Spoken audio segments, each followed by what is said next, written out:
abonné leen ci suñu chaîne YouTube ngir jot saa su ne ay xibaar yu wér te wóor aju ci réew mi ak ci bitim réew.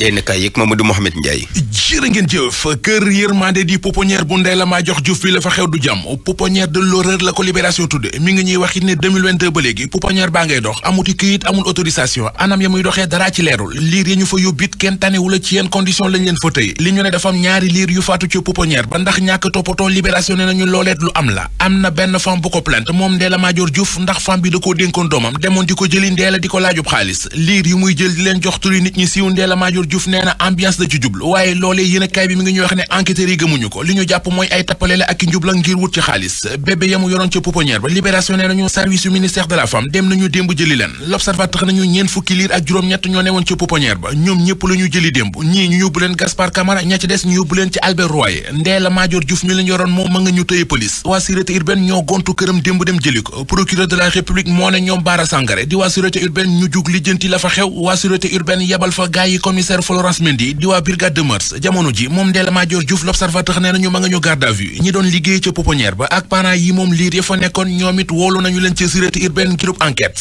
dina kay bind ci xët mu njëkk ne Ndella Madior Diouf mi ngi ci guuta homicide involontaire Les Échos nee nañu bokk na ci li ñu ko jàppe ndax am na ñaari liir yu faatu ci pouponnière boobu di kër yërmande moom borom kër yërmande di Ndella Madior Diouf yéen kay mi ngi ñuy waxit ne ma nga ñu téye te garde à vue te bu ko yoon yërëmul kaso la jëm ñu demaat ci L'Observateur xooli mbir meneen mu garaw mu xëyee ci xët mu njëkk bee bayo benn waay la bu am fanweeri at ak juróom maanaam 35 ans yore benn internat ca jaxaay moom waa ji ma nga ca loxo yoon viol lañu koy tuumal ndax nee nañu dafa am lu toll ci juróom-ñeenti xale yu jigéen yu mu tëddee ci internat ba ca néegam la leen daan dugal diw leen saafara yegg ci seen kaw ba noppi forcé leen ñu jël ay contraception ngir ñu bañ a biir yéenekaay yi tey politique bari na ci ñu bari ci ñoom xëy nañu ak ñun ci Amadou Ba candidat bu Benno Bokk Yaakaar bi waa këram yi daje woon démb ngir doon ko investir Soleil national bind ne Alliance pour la République di APR investir nañu Amadou Ba président Macky Sall ma teewoon ndaje ma ay kàddum ci xët mu njëkk journal bi muy wax ne ndam li mi ngi ci suñu kanam ndax xal nañu yoon yi ba mu leer Moustapha Niass borom AFP ni ñu ci xët mu njëkk journal bi élection présidentielle yi di ñëw dañ ko war a gagner au premier tour njiital parti socialiste di Aminata Mbengue Ndiaye moom it Soleil national nee nañu engagé wu na ngir wàcc ci terrain bi ngir ñu am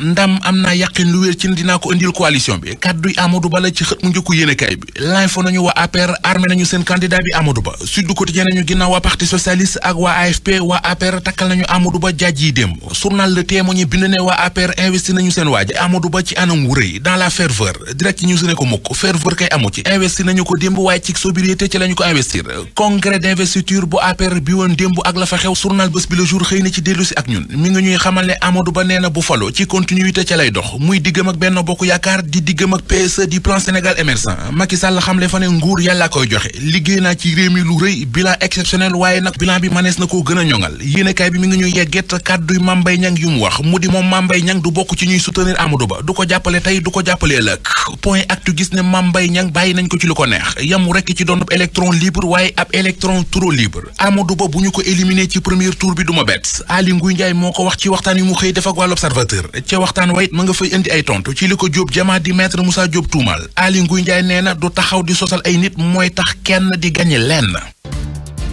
abonné leen ci suñu chaîne YouTube ngir jot saa su ne ay xibaar yu wér te wóor aju ci réew mi ak ci bitim réew.